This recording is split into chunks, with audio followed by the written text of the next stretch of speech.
Ravenswood. Nestled amidst imposing mountains, it seemed untouched by time.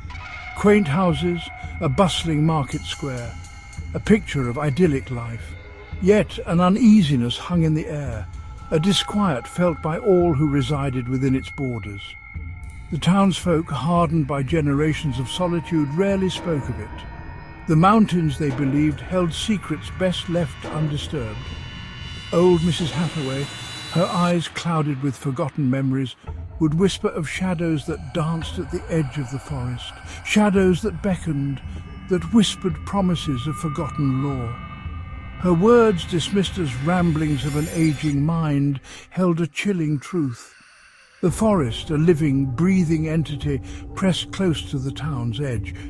It was a place of hushed whispers and rustling leaves where sunlight struggled to penetrate the dense canopy. Locals spoke of the mine, its entrance swallowed by the undergrowth, a testament to Ravenswood's forgotten past.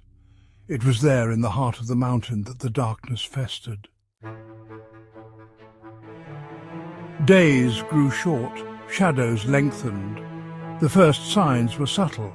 A missing gardening tool, a child's toy left abandoned in the square. Then the whispers began.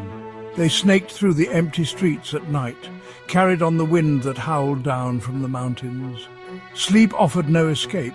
Townsfolk awoke to cold sweats, their dreams haunted by fleeting glimpses of a symbol, an intricate circular pattern that defied comprehension. Fear, once a murmur, now echoed through the cobblestone streets. Animals more attuned to the supernatural grew restless. Dogs barked at unseen figures. Birds took flight, their panicked cries piercing the silence. Even the old oak tree at the edge of town, its branches heavy with the weight of centuries, seemed to shudder. The town's teenagers, immune to the fear that gripped their elders, saw it as a challenge. There was Liam, the skeptical one, always questioning, always searching for a logical explanation. Maya, the adventurous one, eager to prove her courage. And then there was Daniel, quiet and observant, his intuition sharp as a razor. One cool evening, huddled in the shadow of the old water tower, they made a pact. They would venture into the forest, seek out the abandoned mine, and uncover the truth behind the unsettling events that plagued Ravenswood. Armed with flashlights and a shared sense of bravado, they set off into the deepening twilight. The forest welcomed them with an unnerving silence. The air grew heavy, thick with the scent of damp earth and decaying leaves.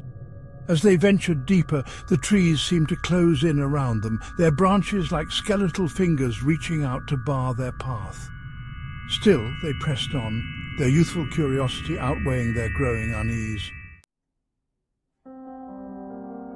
The entrance to the mine was a gaping maw, swallowed by the undergrowth. Rusted tracks snaked out from its depths, disappearing into the forest like a forgotten memory. The air grew noticeably colder as they approached, sending a shiver down their spines. Liam, ever the pragmatist, checked his flashlight.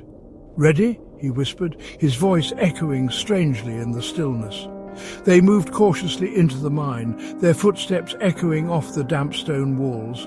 The further they descended, the more oppressive the atmosphere became. The air grew thick with the smell of sulphur and something else, something ancient and unknowable. Then they saw it. Etched into the wall, illuminated by their flashlights, was the symbol.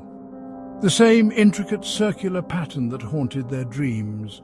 It pulsed with an eerie internal light, seeming to vibrate with a power that sent chills down their spines.